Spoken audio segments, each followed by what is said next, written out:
ਸ਼੍ਰੀ ਅਕਾਲ ਦੋਸਤੋ, ਮੈਂ ਹਾਂ ਗੁਰਦੀਪ ਸਿੰਘ ਆਹਲੂਵਾਲੀਆ ਔਰ ਅੱਜ ਮੈਂ ਗੱਲ ਕਰਨੇ ਵਾਲਾ ਆਪਦੇ ਨਾਲ ਉਸ ਸ਼ਖਸ ਦੀ ਜਿਸਨੇ ਕਿਸਾਨਾਂ ਨੂੰ ਪੂਰੇ ਦੁਨੀਆ 'ਚ ਇੱਕ ਨਈ ਮਿਸਾਲ ਔਰ ਇੱਕ ਨਈ ਪਹਿਚਾਨ ਦਿੱਤੀ। ਜੀ ਹਾਂ ਦੋਸਤੋ, ਮੈਂ ਗੱਲ ਕਰ ਰਿਹਾ ਉਸ ਸ਼ਖਸ ਦੀ ਜਿਸਨੇ ਆਪ ਨੂੰ, ਮੈਨੂੰ ਜਾਂ ਔਰ ਕਿਸੇ ਨੂੰ ਨਹੀਂ ਬਲਕਿ ਕਿਸਾਨਾਂ ਨੂੰ, ਦੁਨੀਆ ਦੇ ਕਿਸਾਨਾਂ ਨੂੰ ਇੱਕ ਨਈ ਪਹਿਲ ਦਿੱਤੀ, ਇੱਕ ਨਈ ਸੋਚ ਦਿੱਤੀ ਔਰ ਇੱਕ ਨਈ ਆयाम ਦਿੱਤਾ ਉਹਨਾਂ ਨੂੰ ਕੰਮ ਕਰਨ ਲਈ ਔਰ ਬੁਲੰਦ ਹੋ ਕੇ ਸਮਾਜ ਵਿੱਚ ਅੱਗੇ ਵਧਣੇ ਲਈ। 12 ਦਸੰਬਰ 1937 ਨੂੰ ਜਨਮੇ ਪਦਮ ਸ਼੍ਰੀ ਡਾਕਟਰ ਭੰਵਰ ਲਾਲ ਜੈਨ, ਇਹਨਾਂ ਨੇ ਨਾ ਸਿਰਫ ਕਿਸਾਨਾਂ ਨੂੰ ਬਲਕਿ ਸਮਾਜ ਦੇ ਉਹ ਪਿਛੜੇ ਹਿੱਸੇ ਨੂੰ ਜੋ ਕਿ ਸਿਰਫ ਕਿਸਾਨ ਜਾਂ ਕਿਸਾਨੀ ਨਾਲ ਜੁੜੇ ਹੋਏ ਸੀ, ਉਹਨਾਂ ਨੂੰ ਹੌਸਲਾ ਦਿੱਤਾ ਤੇ ਤਾਂ ਕਿ ਉਹ ਆਪਣੇ ਨਏ ਪਰਚਮ ਲਹਿਰਾ ਸਕੇ ਔਰ ਸਮਾਜ ਵਿੱਚ ਅੱਗੇ ਵਧ ਕੇ ਆਪਣਾ ਸੀਨਾ ਚੌੜਾ ਕਰਕੇ ਕੰਮ ਕਰ ਸਕਣ। ਪਦਮ ਸ਼੍ਰੀ ਡਾਕਟਰ ਭੰਵਰ ਲਾਲ ਜੈਨ, ਜਿਨ੍ਹਾਂ ਨੂੰ ਅਸੀਂ ਸਾਰੇ ਪਿਆਰ ਨਾਲ ਭਾਊ ਬੁਲਾਉਂਦੇ ਸੀ। ਭਾਊ ਇਹ ਸ਼ਬਦ ਮਰਾਠੀ ਸ਼ਬਦ ਹੈ ਜਿਸ ਦਾ ਮਤਲਬ ਹੁੰਦਾ ਹੈ ਵੀਰ ਜੀ ਜਾਂ ਵੱਡੇ ਭਰਾ। ਸੋ ਭਾਊ ਸਾਡੇ ਵਾਸਤੇ ਇੱਕ ਵੱਡੇ ਵੀਰ ਜੀ ਜਾਂ ਵੱਡੇ ਭਰਾ ਨਾ ਹੁੰਦੇ ਹੋਏ ਇੱਕ ਉਹ ਪਿਤਾ ਸੀ ਜੋ ਸਾਨੂੰ ਸਮੇਂ-ਸਮੇਂ ਤੇ ਪਿਆਰ ਨਾਲ ਡਾਂਟ ਕੇ ਸਾਨੂੰ ਕੰਮ ਸਮਝਾਉਂਦੇ ਸੀ ਔਰ ਸਾਨੂੰ ਇੱਕ ਨਈ ਦਿਸ਼ਾ ਜਾਂ ਇੱਕ ਨਈ ਸੋਚ ਦਿੰਦੇ ਸੀ। ਮੈਂ ਖੁਦ ਉਨ ਖੁਸ਼ ਨਸੀਬਾਂ ਵਿੱਚੋਂ ਹਾਂ ਜਿਨ੍ਹਾਂ ਨੂੰ ਆਪਣੇ ਜੀਵਨ ਵਿੱਚ ਭਾਊ ਦਾ ਸਾਥ ਔਰ ਪਿਆਰ ਮਿਲਿਆ। ਹਮੇਸ਼ਾ ਉਹ ਮੈਨੂੰ ਇੱਕ ਛੋਟੇ ਬੱਚੇ ਜੈਸਾ ਸਮਝਾਉਂਦੇ ਸੀ ਔਰ ਨਈ ਚੀਜ਼ਾਂ ਬਾਰੇ ਮੈਨੂੰ ਬਤਾਉਂਦੇ ਸੀ ਔਰ ਮੈਂ ਉਹਨਾਂ ਕੋਲੋਂ ਹਮੇਸ਼ਾ ਹਰ ਸਮੇਂ ਕੁਛ ਨਾ ਕੁਛ ਇੱਕ ਨਈ ਚੀਜ਼ ਸਿੱਖਦਾ ਸੀ। ਭਾਊ ਦੇ ਜੀਵਨ ਦਾ ਉਦੇਸ਼ ਹਮੇਸ਼ਾ ਰਿਹਾ ਹੈ ਕਿਸਾਨ ਔਰ ਦੂਸਰਾ ਹੈ ਕੰਮ। ਉਹਨਾਂ ਨੇ ਹਮੇਸ਼ਾ ਕਿਸਾਨ ਦੇ ਵਾਸਤੇ ਸੋਚਿਆ, ਉਹਨਾਂ ਦੇ ਹਿੱਤ ਕਰਕੇ ਹੀ ਉਹਨਾਂ ਨੇ ਕੰਮ ਕੀਤਾ ਹੈ। ਭਾਊ ਨੂੰ ਸਮੇਂ-ਸਮੇਂ ਤੇ ਬਹੁਤ ਸਾਰੇ ਅਵਾਰਡਸ ਨਾਲ ਦੁਨੀਆ ਵਿੱਚ ਔਰ ਭਾਰਤ ਵਿੱਚ ਹਰ ਜਗ੍ਹਾ ਤੇ ਉਹਨਾਂ ਨੂੰ ਨਵਾਜ਼ਾ ਗਿਆ ਹੈ। ਇਸ ਵਿੱਚ ਇੱਕ ਸਭ ਤੋਂ ਵੱਡਾ ਅਗਰ ਮੈਂ ਅਵਾਰਡ ਦੀ ਗੱਲ ਕਰਾਂ ਤੇ ਉਹਨਾਂ ਨੂੰ ਪਦਮ ਸ਼੍ਰੀ ਅਵਾਰਡ ਦੇ ਕੇ ਭਾਰਤ ਸਰਕਾਰ ਨੇ ਉਹਨਾਂ ਨੂੰ ਨਵਾਜ਼ਿਆ ਹੈ। ਪਰ ਅਗਰ ਮੇਰੇ ਜਾਂ ਫਿਰ ਦੁਨੀਆ ਦੇ ਕਰੋੜੋਂ ਕਿਸਾਨਾਂ ਦੀ ਅਗਰ ਮੈਂ ਆਵਾਜ਼ ਬੋਲਾਂ ਤੇ ਸਾਡੇ ਮਨ ਦੀ ਚਾਹ ਹੈ ਕਿ ਭਾਊ ਨੂੰ ਫਾਦਰ ਆਫ ਮਾਡਰਨ ਐਗਰੀਕਲਚਰ ਬੋਲ ਕੇ ਨਵਾਜ਼ਾ ਜਾਏ। ਭਾਊ ਨੂੰ ਕਿਤਾਬਾਂ ਪੜ੍ਹਨੇ ਦਾ ਬਹੁਤ ਸ਼ੌਕ ਸੀ। ਉਹਨਾਂ ਨੇ ਦੁਨੀਆ ਭਰ ਤੋਂ ਇਕੱਠਾ ਕਰਕੇ ਕਿਤਾਬਾਂ ਦੀ ਆਪਣੀ ਖੁਦ ਲਾਇਬ੍ਰੇਰੀ ਬਣਵਾਈ ਸੀ ਜੈਨ ਹਿਲਸ ਤੇ, ਜਿਸ ਵਿੱਚ ਇੰਗਲਿਸ਼, ਹਿੰਦੀ, ਮਰਾਠੀ ਔਰ ਬਹੁਤ ਸਾਰੀ ਅਦਰ ਭਾਸ਼ਾ ਦੇ ਵੀ ਉਹਨਾਂ ਨੇ ਕਿਤਾਬਾਂ ਆਪਣੇ ਲਾਇਬ੍ਰੇਰੀ 'ਚ ਕਲੈਕਟ ਕੀਤੀ ਹੈ। ਕਿਤਾਬਾਂ ਦੇ ਇਸੇ ਪਿਆਰ ਕਰਕੇ ਹੀ ਉਹਨਾਂ ਤੇ ਜਾਂ ਆਪਣੇ ਉਹਨਾਂ ਦੀ ਖੁਦ ਦੀ ਲਿਖੀ ਹੋਈ ਅੱਜ ਤੱਕ ਦੁਨੀਆ 'ਚ 22 ਕਿਤਾਬਾਂ ਲਿਖੀ ਗਈਆਂ, ਜਿਸ ਵਿੱਚ ਅਜੇ ਵੀ ਔਰ ਕੁਝ ਕਿਤਾਬਾਂ ਹਨ ਜੋ ਅਜੇ ਔਰ ਅੱਗੇ ਜਾ ਕੇ ਹਮ ਆਪਣੇ ਨੂੰ ਪੜ੍ਹਨੇ ਨੂੰ ਮਿਲ ਸਕਦੀ ਹੈ। ਵੱਡੇ ਭਾਊ ਬਾਰੇ ਜੋ ਮੈਨੂੰ ਸਭ ਤੋਂ ਜ਼ਿਆਦਾ ਜੋ ਪਸੰਦੀਦਾ ਚੀਜ਼ ਹੈ ਉਹ ਹੈ ਕਿ ਉਹਨਾਂ ਦਾ ਕਿਤਾਬਾਂ ਬਾਰੇ ਪਿਆਰ। ਉਹਨਾਂ ਨੇ ਆਪਣੀ ਪੂਰੀ ਜ਼ਿੰਦਗੀ 'ਚ ਉਹਨਾਂ ਨੇ ਕਿਤਾਬਾਂ ਨੂੰ ਬਹੁਤ ਪਿਆਰ ਦਿੱਤਾ, ਨਾ ਹੀ ਪੜ੍ਹਦੇ ਹੋਏ ਬਟ ਲਿਖਦੇ ਹੋਏ। ਔਰ ਸਭ ਤੋਂ ਜ਼ਿਆਦਾ ਜੋ ਮੈਨੂੰ ਪਸੰਦੀਦਾ ਚੀਜ਼ ਸੀ ਉਹਨਾਂ ਦੀ ਉਹ ਸੀ ਕਿ ਉਹਨਾਂ ਨੇ ਕਿਤਾਬ ਲਿਖੀ ਹੈ ਮਰਾਠੀ, ਜਿਸ ਦਾ ਨਾਮ ਸੀ ਤੀ ਆਨੀ ਮੀ। ਇਹ ਮਰਾਠੀ 'ਚ ਕਿਤਾਬ ਹੈ ਜੋ ਜਾਣੀ ਮਾਣੀ ਕਿਤਾਬ ਹੈ, ਰੂਪਾ ਪਬਲੀਕੇਸ਼ਨ ਦੇ ਥਰੂ ਪਬਲਿਸ਼ ਹੋਈ ਹੈ ਔਰ ਅੱਜ ਦੀ ਤਾਰੀਖ ਵਿੱਚ ਘੱਟੋ ਘੱਟ 1 ਲੱਖ ਕਿਤਾਬਾਂ ਤੋਂ ਜ਼ਿਆਦਾ ਇਸ ਦੀ ਪਬਲਿਸ਼ ਹੋ ਚੁੱਕੀ ਹੈ। ਬੈਸਟ ਸੈਲਰ ਕਿਤਾਬ ਹੈ ਔਰ ਇਸ ਦਾ ਇੱਕ ਪੰਜਾਬੀ ਟ੍ਰਾਂਸਲੇਸ਼ਨ ਆਇਆ ਹੈ ਜੋ ਕਿਤਾਬ ਦਾ ਨਾਮ ਹੈ ਉਹ ਔਰ ਮੈਂ। ਇਹ ਕਿਤਾਬ ਦੀ ਖੂਬੀ ਇਸ ਤਰ੍ਹਾਂ ਹੈ ਕਿ ਮੇਰੇ ਜੀਵਨ ਦਾ ਸਾਰ ਹੋ ਸਕਦੀ ਹੈ। ਮੇਰੇ ਹੀ ਨਹੀਂ, ਦੁਨੀਆ ਵਿੱਚ ਜੋ ਵੀ ਵਿਆਹੇ ਜੋੜੇ ਹਨ ਇਹਨਾਂ ਦੇ ਜਿਨ੍ਹਾਂ ਦੇ ਸਾਰੇ ਬਾਰੇ ਇੱਕ ਜੀਵਨ ਦੀ ਸਾਰ ਹੋ ਸਕਦੀ ਹੈ, ਇੱਕ ਜੀਵਨ ਦੀ ਕੁੰਜੀ ਹੈ। ਇਹ ਆਪ ਨੂੰ ਉਹ ਰਾਸਤਾ ਦਿਖਾਉਂਦੀ ਹੈ ਕਿ ਕਿਸ ਸਮੇਂ ਆਪ ਦਾ ਜੀਵਨ ਸਾਥੀ ਅਗਰ ਕਿਸੇ ਸਮੇਂ ਆਪ ਦੇ ਨਾਲ ਨਹੀਂ ਹੈ ਜਾਂ ਉਹ ਆਪ ਦੇ ਨਾਲ ਸਮੇਂ ਨਹੀਂ ਗੁਜ਼ਾਰ ਰਿਹਾ ਤਾਂ ਵੀ ਆਪ ਨੂੰ ਉਹ ਕਿੰਨਾ ਕੁਝ ਸਿਖਾ ਕੇ ਜਾਂਦਾ ਹੈ। ਔਰ ਇਸ ਦਾ ਸਭ ਤੋਂ ਅੱਛਾ ਵਿਵਰਣ ਜਾਂ ਸਭ ਤੋਂ ਅੱਛਾ ਜੋ ਲਿਖਾਈ ਹੈ ਉਹ ਵੱਡੇ ਭਾਊ ਨੇ ਲਿਖੀ ਹੈ। ਔਰ ਮੈਂ ਚਾਹੁੰਦਾ ਕਿ ਮੈਂ ਆਪ ਸਾਰਿਆਂ ਨੂੰ ਬੇਨਤੀ ਕਰਾਂ ਕਿ ਆਪ ਇੱਕ ਵਾਰੀ ਪਲੀਜ਼ ਇਸ ਕਿਤਾਬ ਨੂੰ ਇੱਕ ਵਾਰੀ ਪੜ੍ਹੋ ਔਰ ਸਾਰਿਆਂ ਨਾਲ ਆਪਣੇ ਐਕਸਪੀਰੀਅੰਸ ਸ਼ੇਅਰ ਕਰੋ।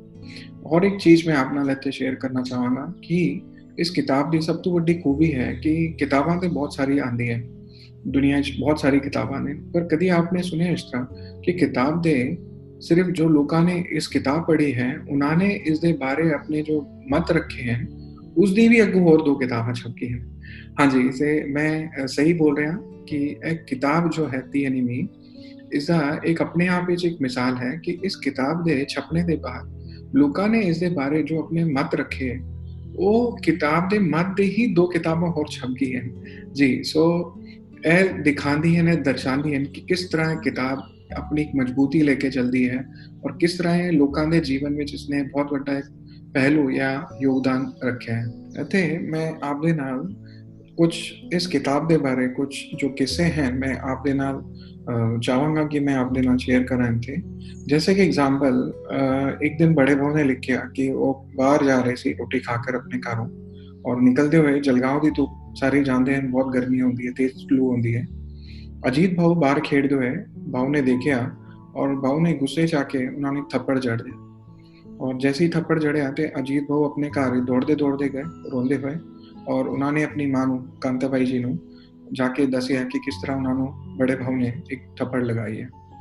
ਹੁਣ ਹਾਲਾਂਕਿ ਇਹ ਮਤਲਬ ਇੱਕ ਆਮ ਜ਼ਿੰਦਗੀ ਹੈ, ਪਿਓ ਕਦੀ ਗੁੱਸੇ ਚ ਆ ਕੇ ਮੁੰਡੇ ਤੇ ਹੱਥ ਚੁੱਕ ਦਿੰਦਾ, ਪਰ ਇੱਥੇ ਸਭ ਤੋਂ ਵੱਡੀ ਜੋ ਗੱਲ ਹੈ ਇਸ ਕਿਤਾਬ ਦੀ, ਭਾਉ ਨੇ ਲਿਖਿਆ ਕਿ ਕਿਸ ਤਰ੍ਹਾਂ ਉਹਨਾਂ ਨੂੰ ਆਪਣੇ ਮੁੰਡੇ ਤੇ ਹੱਥ ਚੁੱਕ ਕੇ ਉਹਨਾਂ ਨੂੰ ਬਹੁਤ ਬੁਰਾ ਲੱਗਿਆ। ਉਹਨਾਂ ਨੂੰ ਕਿਸ ਤਰ੍ਹਾਂ ਅੰਦਰੋਂ ਇੱਕ ਪਛਤਾਵਾ ਹੋਇਆ ਕਿ ਮੈंने ਆਪਣੇ ਬੱਚੇ ਦੇ ਕਰਕੇ ਹੱਥ ਕਿਉਂ ਚੁੱਕਿਆ। ਹਾਲਾਂਕਿ ਉਹ ਪਿਓ ਦੀ ਪੋਜੀਸ਼ਨ ਵਿੱਚ ਜਾਂ ਪਿਓ ਦੀ ਜਗ੍ਹਾ ਹੁੰਦੇ ਹੋਏ ਉਹ ਬਹੁਤ ਸਹੀ ਸੀ, ਫਿਰ ਵੀ ਉਹਨਾਂ ਨੇ ਇਹ ਗੱਲ ਆਪਣੇ ਕਾਂਤਾ ਬਾਈ ਜੀ ਨੂੰ ਸ਼ੇਅਰ ਕੀਤੀ, ਵੋਟੀ ਨੂੰ, ਔਰ ਉਹਨਾਂ ਨੂੰ ਦੱਸਿਆ ਕਿ ਕਿਸ ਤਰ੍ਹਾਂ ਉਹਨਾਂ ਨੂੰ ਇਹ ਬੁਰਾ ਲੱਗਿਆ। ਇੱਥੇ ਸਭ ਤੋਂ ਵੱਡੀ ਗੱਲ ਹੈ, ਹਾਲਾਂਕਿ ਕਾਂਤਾ ਬਾਈ ਜੀ ਇੱਕ ਮਾਂ ਦਾ ਦਿਲ ਹੁੰਦੇ ਹੋਏ ਉਹਨਾਂ ਨੂੰ ਤੇ ਬਹੁਤ ਬੁਰਾ ਲੱਗਿਆ ਵੀ ਹੋਏਗਾ ਕਿ ਮੁੰਡੇ ਤੇ ਹੱਥ ਚੁੱਕਿਆ ਹੈ, ਪਰ ਉਹਨਾਂ ਨੇ ਇੱਥੇ ਬੜੇ ਭਾਉ ਦੀ ਗੱਲ ਸਮਝ ਕੇ ਉਹਨਾਂ ਨੂੰ ਬੋਲਿਆ ਕਿ ਨਹੀਂ, ਆਪ ਇਸ ਜਗ੍ਹਾ ਸਹੀ ਹੋ ਕਿਉਂਕਿ ਆਪ ਆਪਣੇ ਬੱਚੇ ਦੇ ਸਹੀ ਬਾਰੇ ਸੋਚਦੇ ਹੋ। और एक बहुत ਵੱਡੀ ਗੱਲ ਹੈ ਕਿ ਇੱਕ ਮਾਂ ਆਪਣੇ ਬੱਚੇ ਤੋਂ ਜ਼ਿਆਦਾ ਆਪਣੇ ਆਦਮੀ ਦੀ ਗੱਲ ਸਮਝਦੀ ਹੈ।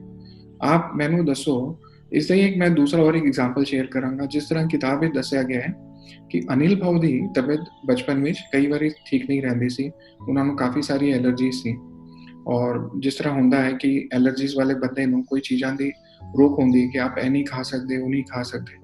ਸੋ ਇਸ ਤਰ੍ਹਾਂ ਹੁੰਦਾ ਹੈ ਜਦ ਵੀ ਘਰ ਵਿੱਚ ਅਗਰ ਕੁਝ ਮਿੱਠਾ ਜਾਂ ਕੁਝ ਵਾਰ ਤਿਉਹਾਰ ਦਾ ਕੁਝ ਬੰਦਾ ਸੀ ਤੇ ਅਨਿਲ ਭਾਉ ਉਹ ਚੀਜ਼ ਨਹੀਂ ਖਾ ਪਾਉਂਦਾ ਸੀ ਔਰ ਨਹੀਂ ਖਾ ਪਾ ਕਰਕੇ ਇੱਥੇ ਕਾਂਤਾ ਬਾਈ ਜੀ ਨੂੰ ਬੜਾ ਬੁਰਾ ਲੱਗਦਾ ਸੀ ਕਿ ਮੇਰੇ ਬੱਚੇ ਵੀ ਐਲਰਜੀ ਕਰਕੇ ਜਾਂ ਬਿਮਾਰੀ ਕਰਕੇ ਉਹ ਨਹੀਂ ਖਾ ਪਾ ਰਹੇ। ਇਹ ਮਾਂ ਦੇ ਦਿਲ ਦਾ ਇੱਕ ਦਰਸਾਉਂਦਾ ਹੈ ਕਿਤਾਬ ਵਿੱਚ ਕਿ ਕਿਸ ਤਰ੍ਹਾਂ ਇੱਕ ਮਾਂ ਇੱਕ ਸੂਝ-ਬੂਝ ਵੀ ਰੱਖਦੀ ਹੈ ਔਰ ਦੂਸਰੀ ਗੱਲ ਆਪਣੇ ਬੱਚੇ ਬਾਰੇ ਸੋਚਦੀ ਵੀ ਹੈ।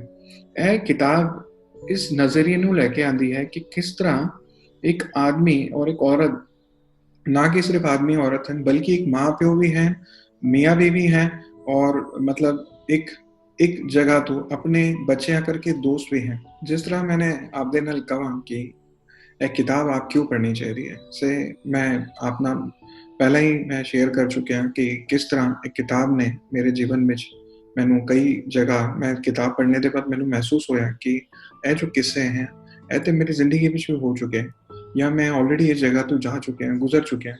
और उस समय मैंने वो किताब ने एक रोशनी, एक दिया बन के हमेशा मेरे नाल जुड़ी रही है।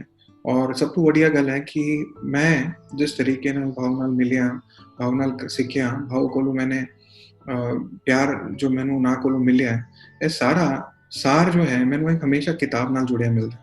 सो हालांकि आज भाव अपने नाल नहीं है, फिजिकली नहीं है अपने नाल, जीवन रूपी नहीं है, पर सब तो बड़ी गल है कि किताब रूपी है और वो किताब रूपी होंदे हुए वो हर समय हर पन्ने ते मैनू उन्हां दी याद दिला। मैनू कई बारी पूछा गया है कि आपकी पसंदीदा किताब का नाम दसो और मेरे मुंह तो हमेशा यही निकला है दी अनिमी, जो मराठी किताब है। इससे 4 अनुवाद आ चुके हैं, हिंदी, इंग्लिश और पंजाबी। जिस तरह मैं अपना पहले ही चीज़ शेयर कर चुकी हूँ। उन्हें किताब के बारे में अगर बोला तो एक मैं आप दे नाल एक चीज़ शेयर करांगा ते आप सारे अखबार पढ़ते हो, मैं भी अखबार पढ़दा। एक अखबार की जो जिंदगी होंदी वो एक दिन की होंदी है, उसी दिन करके बस उसका समय होंदा है। दुनिया च कई किताबां हैं, आज भी हैं लाखों करोड़ों किताबां। एक किताबां का एक समय होंदा है, एक दिन, एक हफ्ता, एक महीना, एक साल या हो सके तो 10 साल। लेकिन बहुत ही चुनिंदा किताबां होंगी, बहुत ही कम किताबां होंगी दुनिया च जिन्हां दी जो उम्र है वो अगली नस्लों तक जुड़ती है। दी अनिमी या पंजाबी जिसमें अपन बोलांगे कि ओ और मैं एक ऐसी किताब है जो अगली नस्ल तक भी चले ते भी कम है। क्यों? क्योंकि इस किताब बारे अगर मैं बोला तो हर पन्ने च एक कहानी है, ਹਰ ਪੰਨੇ ਤੇ ਇੱਕ ਇਹ ਕਿੱਸਾ ਬਤਾਉਂਦੀ ਹੈ ਕਿ ਕਿਸ ਤਰ੍ਹਾਂ ਜ਼ਿੰਦਗੀ 'ਚ ਊਚ ਵੀ ਹੋ ਸਕਦੀ ਹੈ, ਨੀਚ ਵੀ ਹੋ ਸਕਦੀ ਹੈ। ਕਿਸ ਤਰ੍ਹਾਂ ਜ਼ਿੰਦਗੀ ਕਦੇ ਖੁਸ਼ ਵੀ ਹੋ ਸਕਦੀ ਹੈ, ਕਦੇ ਦੁੱਖ ਵੀ ਹੋ ਸਕਦਾ ਹੈ। ਔਰ ਇਹ ਕਿਤਾਬ ਇੱਕ ਚਲਦੀ ਫਿਰਦੀ ਜੀਵਨ ਸਾਰਣੀ ਹੈ। ਵੱਡੇ ਭਾਊ ਨੇ ਆਪਣੇ ਜੀਵਨ ਵਿੱਚ ਉਹ ਸਾਰੀ ਜ਼ਿੰਮੇਵਾਰੀਆਂ ਨਿਭਾਈ ਹੈ ਜੋ ਉਹਨਾਂ ਦੇ ਜਾਂ ਕਿਸੇ ਦੇ ਵੀ ਜੀਵਨ ਵਿੱਚ ਬਹੁਤ ਵੱਡੀ ਹੁੰਦੀ ਹੈ, ਜਿਸ ਤਰ੍ਹਾਂ ਇੱਕ ਆਦਰਸ਼ ਬੇਟੇ ਦੀ, ਪਤੀ ਦੀ, ਪਿਤਾ ਦੀ, ਔਰ ਇਸ ਤੋਂ ਵੱਡ ਇੱਕ ਆਦਰਸ਼ ਦਾਦਾ ਹੋਣੇ ਦੀ, ਜੋ ਉਹਨਾਂ ਦੇ ਆਪਣੇ ਬੱਚਿਆਂ ਨਾਲ ਔਰ ਈਵਨ ਅਨੁਭੂਤੀ ਸਕੂਲ ਵਿੱਚ ਹੁੰਦੇ ਹੋਏ ਸਾਰਿਆਂ ਦੇ ਪਸੰਦੀਦਾ ਦਾਦਾ ਬੋਲ ਕੇ ਵੀ ਉਹਨਾਂ ਨੇ ਨਿਭਾਈ। ਲੇਕਿਨ ਸਭ ਤੋਂ ਵੱਡੀ ਗੱਲ ਇਸ ਤਰ੍ਹਾਂ ਹੈ ਕਿ ਵੱਡੇ ਭਾਊ ਨੇ ਤੇ ਜੋ ਆਪਣੀ ਜ਼ਿੰਮੇਵਾਰੀਆਂ ਨਿਭਾਈ ਹੈ ਉਹ ਤੇ ਉਹਨਾਂ ਨੇ ਇੱਕ ਬਹੁਤ ਵੱਡਾ ਇੱਕ ਮਿਸਾਲ ਰੱਖੀ ਹੈ ਸਾਡੇ ਲਈ। ਬਟ ਇਸ ਦੇ ਨਾਲ ਕੰਧੇ ਮਿਲਾਉਂਦੇ ਹੋਏ ਜੋ ਉਹਨਾਂ ਨੂੰ ਉਹਨਾਂ ਦੇ ਜੀਵਨ ਸੰਗਤੀ ਜੋ ਕਾਂਤਾ ਬਾਈ ਜੀ ਨੇ ਜੋ ਉਹਨਾਂ ਨਾਲ व्यतीत ਕੀਤਾ ਹੈ ਜਾਂ ਜੋ ਉਹਨਾਂ ਨੇ ਸਮੇਂ ਨਿਭਾਇਆ ਹੈ, ਇਹ ਵੀ ਇੱਕ ਬਹੁਤ ਵੱਡੀ ਮਿਸਾਲ ਹੈ ਕਿ ਕਾਂਤਾ ਬਾਈ ਜੀ ਨੇ ਆਪਣੇ ਕੰਧੇ ਨਾਲ ਕੰਧਾ ਮਿਲਾ ਕੇ ਵੱਡੇ ਭਾਊ ਨੂੰ ਹਮੇਸ਼ਾ ਮਿਲ ਕੇ ਕੰਮ ਕੀਤਾ, ਉਹਨਾਂ ਨੂੰ ਯੋਗਦਾਨ ਦਿੱਤਾ ਉਹਨਾਂ ਦੇ ਜੀਵਨ ਵਿੱਚ। ਔਰ ਇਸੇ ਕਰਕੇ ਹਮੇਸ਼ਾ ਜੋ ਇੱਕ ਹਮ ਬੋਲਦੇ हैं ਕਹਾਵਤ ਹੁੰਦੀ ਹੈ ਕਿ ਕਿਸੇ ਵੀ ਵੱਡੇ ਇਨਸਾਨ ਦੇ ਪਿੱਛੇ ਇੱਕ ਵੋਟੀ ਦਾ ਜਾਂ ਇੱਕ ਜਨਾਨੀ ਦਾ ਉਸ ਦੇ ਪਿੱਛੇ ਇੱਕ ਬਹੁਤ ਵੱਡਾ ਯੋਗਦਾਨ ਹੁੰਦਾ ਹੈ। ਸੋ ਮੈਂ ਕਹਿਣਾ ਚਾਹਾਂਗਾ ਕਿ ਵੱਡੇ ਭਾਊ ਦਾ ਜੋ ਜੀਵਨ ਹੈ, ਅਗਰ ਉਹ ਮਿਸਾਲ ਹੈ ਤੇ ਕਾਂਤਾ ਬਾਈ ਜੀ ਦਾ ਵੀ ਉਨੀ ਹੀ ਵੱਡੀ ਮਿਸਾਲ ਹੈ ਜੋ ਉਹਨਾਂ ਨੇ ਆਪਣੇ ਪਤੀ ਨੂੰ ਸਹਿਯੋਗ ਦੇ ਕੇ ਉਹਨਾਂ ਨਾਲ ਨਿਭਾਈ ਹੈ। ਵੱਡੇ ਭਾਊ ਲਈ ਅਗਰ ਮੈਂ ਬੋਲਾਂ ਤੇ ਵੱਡੇ ਭਾਊ ਔਰ ਕਾਂਤਾ ਬਾਈ ਜੀ ਹਮੇਸ਼ਾ ਜਦ ਵੀ ਮੈਨੂੰ ਉਹਨਾਂ ਨੂੰ ਦੇਖਿਆ ਹੈ ਤੇ ਵੱਡੇ ਭਾਊ ਜਦ ਵੀ ਆਪਣੇ ਜੀਵਨ ਬਾਰੇ ਗੱਲ ਕਰਦੇ ਸੀ ਤੇ ਉਹ ਹਮੇਸ਼ਾ ਬੋਲਦੇ ਸੀ ਕਿ ਉਹ ਮਹਾਤਮਾ ਗਾਂਧੀ ਜੀ ਕੋਲੋਂ ਬਹੁਤ ਪ੍ਰਭਾਵਿਤ ਰਹੇ। ਔਰ ਇसी ਦੀ ਇੱਕ ਮਿਸਾਲ ਹੈ ਕਿ ਉਹਨਾਂ ਨੇ ਆਪਣੇ ਜੀਵਨ ਵਿੱਚ ਹੁੰਦੇ ਗਾਂਧੀ ਫਾਊਂਡੇਸ਼ਨ ਦੀ ਸਥਾਪਨਾ ਕੀਤੀ ਔਰ ਉਸ ਦਾ ਜੋ ਅੱਜ ਦੇਖ ਰਹੇ ਹਾਂ ਅਸੀਂ ਕੰਮ ਤੇ ਗਾਂਧੀ ਜੀ ਦੇ ਵਿਚਾਰ ਔਰ ਪ੍ਰਭਾਵ ਨੂੰ ਸਾਰੀ ਦੁਨੀਆ ਨੂੰ ਪ੍ਰੇਰਿਤ ਕਰਦਾ ਪਿਆ। ਬਟ ਇੱਥੇ ਜੋ ਮੈਂ ਆਪ ਨਾਲ ਮੇਰਾ ਇੱਕ ਵਿਚਾਰ ਮੈਂ ਜੋ ਆਪ ਨਾਲ ਸਾਂਝਾ ਕਰਨਾ ਚਾਹਾਂਗਾ ਉਹ ਹੈ ਕਿ ਹਾਲਾਂਕਿ ਵੱਡੇ ਭਾਊ ਬੋਲਦੇ ਸੀ ਕਿ ਉਹ ਮਹਾਤਮਾ ਗਾਂਧੀ ਜੀ ਨਾਲ ਪ੍ਰਭਾਵਿਤ ਹੈ, ਪਰ ਮੈਂ ਇੱਥੇ ਬੋਲਾਂਗਾ ਕਿ ਮੇਰੇ ਕਰਕੇ मैंने जब भी बड़े भाऊ ਨੂੰ ਜਾਂ ਕਾਂਤਾ ਬਾਈ ਜੀ ਨੂੰ ਦੇਖਿਆ ਤੇ ਮੈਨੂੰ ਹਮੇਸ਼ਾ ਮਹਾਤਮਾ ਗਾਂਧੀ ਜੀ ਔਰ ਕਸਤੂਰਬਾ ਜੀ ਦੀ ਹਮੇਸ਼ਾ ਯਾਦ ਆਈ ਹੈ।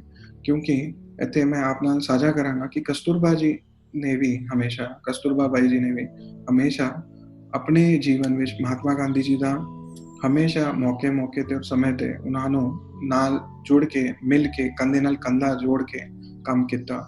ਔਰ ਇਹ ਜੋ ਤਾਕਤ ਸੀ ਇਹੀ ਮਹਾਤਮਾ ਗਾਂਧੀ ਜੀ ਦੀ ਤਾਕਤ ਸੀ ਜੋ ਅੱਗੇ ਚੱਲ ਕੇ ਅੱਜ ਅਸੀਂ ਪੂਰੀ ਦੁਨੀਆ ਵਿੱਚ ਜੋ ਮਸ਼ਹੂਰ ਹੈ ਅਸੀਂ ਜਾਣਦੇ ਹਾਂ। ਇੱਥੇ ਮੈਂ ਉਹੀ ਚੀਜ਼ ਸੋਚਦਾ ਹਾਂ ਕਿ ਜਿਸ ਤਰ੍ਹਾਂ ਵੱਡੇ ਭਾਊ ਨੇ ਵੀ ਹਰ ਸਮੇਂ ਜੀਵਨ ਵਿੱਚ ਕੋਈ ਵੀ ਛੋਟੀ ਵੱਡੀ ਕੋਈ ਵੀ ਲੜਾਈ ਲੜੀ ਹੋ, ਲੜਾਈ ਆਪਣੇ ਪ੍ਰਿੰਸੀਪਲ ਦੀ, ਆਪਣੇ ਕੰਮ ਦੇ ਬਾਰੇ, ਆਪਣੇ ਕੰਮਕਾਜ ਦੇ ਬਾਰੇ, ਹਰ ਜਗ੍ਹਾ ਉਹਨਾਂ ਨੂੰ ਕੰਧੇ ਨਾਲ ਕੰਧਾ ਜੋੜ ਕੇ ਕਾਂਤਾ ਬਾਈ ਜੀ ਨੇ ਉਹਨਾਂ ਨਾਲ ਕੰਮ ਕੀਤਾ। ਔਰ ਇਸ ਕਰਕੇ ਅਗਰ ਕੋਈ ਮੈਨੂੰ ਪੁੱਛਦਾ ਹੈ ਕਿ ਐਸਾ ਕੋਈ ਜੋੜਾ ਆਪ ਦੱਸੋ ਕਿ ਜਿਨ੍ਹਾਂ ਨੇ ਦੁਨੀਆ 'ਚ ਕੁਝ ਮਿਸਾਲ ਰੱਖੀ ਹੈ, ਤੇ ਮੈਂ ਹਮੇਸ਼ਾ ਪਹਿਲਾਂ ਮੇਰੇ ਮੂੰਹ ਤੋਂ ਵੱਡੇ ਭਾਊ ਦੇ ਬਾਰੇ ਹਮੇਸ਼ਾ ਨਿਕਲਦਾ। ਇੱਥੇ ਮੈਂ ਆਪ ਸਾਰਿਆਂ ਨਾਲ ਇਹ ਬੇਨਤੀ ਕਰਨਾ ਚਾਹਾਂਗਾ ਕਿ ਇਸ ਕਿਤਾਬ ਦੇ ਬਾਰੇ ਹਮੇਸ਼ਾ ਆਪ ਸੋਚੋ। ਜਦ ਵੀ ਅਗਰ ਆਪ ਦੇ ਕੋਈ ਯਾਰ ਪਰਿਵਾਰ ਜਾਂ ਕਿਸੇ ਦੋਸਤ ਦਾ ਬਰਥਡੇ ਹੋਏ, ਐਨਵਰਸਰੀ ਹੋਏ ਜਾਂ ਇਹ ਫੈਮਿਲੀ 'ਚ ਕੋਈ ਫੰਕਸ਼ਨ ਹੋਏ, ਇਹ ਕਿਤਾਬ ਜੈਸੀ ਇੱਕ ਨਾਚੀਜ਼ ਗਿਫਟ ਆਪ ਨੂੰ ਢੂੰढ ਕੇ ਵੀ ਨਹੀਂ ਮਿਲ ਸਕਦੀ। ਔਰ ਇੱਕ ਕਿਤਾਬ ਆਪ ਨੂੰ ਇੱਕ ਮੌਕਾ ਦੇਗੀ ਕਿ ਅੱਗੇ ਵਾਲੇ ਨੂੰ ਵੀ ਇੱਕ ਜੀਵਨ ਦੀ ਸਾਰਨੀ ਦੀ ਜਾਂ ਜੀਵਨ ਦੀ ਕੁੰਜੀ ਮਿਲ ਸਕੇ। ਆਖਰੀ 'ਚ ਮੈਂ ਸ਼ੁਕਰਗੁਜ਼ਾਰ ਹਾਂ ਮੇਰੇ ਅਜ਼ੀਜ਼ ਦੋਸਤ ਗਿਆਨੇਸ਼ਵਰ ਸ਼ਿੰਡੇ ਜੀ ਦਾ, ਜਿਨ੍ਹਾਂ ਨੇ ਮੈਨੂੰ ਇਹ ਮੌਕਾ ਦਿੱਤਾ ਕਿ ਮੈਂ ਵੱਡੇ ਭਾਊ ਬਾਰੇ ਆਪਣੇ ਦੋ ਸ਼ਬਦ ਬੋਲ ਸਕਾਂ। ਹਾਲਾਂਕਿ ਬਹੁਤ ਵੱਡੀ ਜ਼ਿੰਮੇਵਾਰੀ ਦਿੱਤੀ ਸੀ, ਪਰ ਮੈਂ ਕੋਸ਼ਿਸ਼ ਕੀਤੀ ਹੈ। ਔਰ ਸ਼ਿੰਡੇ ਜੀ ਦਾ ਸ਼ੁਕਰਗੁਜ਼ਾਰ ਹਾਂ ਕਿ ਉਹਨਾਂ ਨੇ ਮੈਨੂੰ ਬੋਲਣੇ ਦਾ ਮੌਕਾ ਦਿੱਤਾ।